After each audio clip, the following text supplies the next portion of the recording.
There is one single bladder and urethra compared to the two kidneys and ureters, and bladders have existed in both genders since the bony fish and in the females of cartilaginous fish. Here the bladder is depicted in the salamander, the frog, the opossum, the pig, and the cat.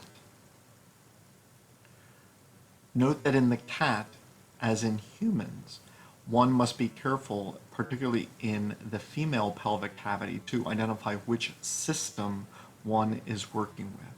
The urinary system is the anterior system, with the bladder and urethra being anterior to the uterus and vagina.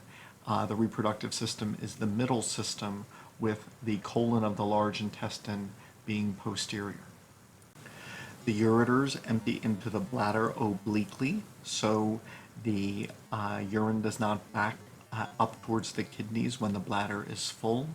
And an imaginary triangle can be drawn between the openings of the two ureters and the urethra, known as the trigone. This area is more susceptible to infectious bacteria.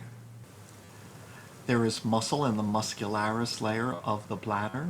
It is the smooth muscle of the detrusor muscle, which will contract under parasympathetic stimulation.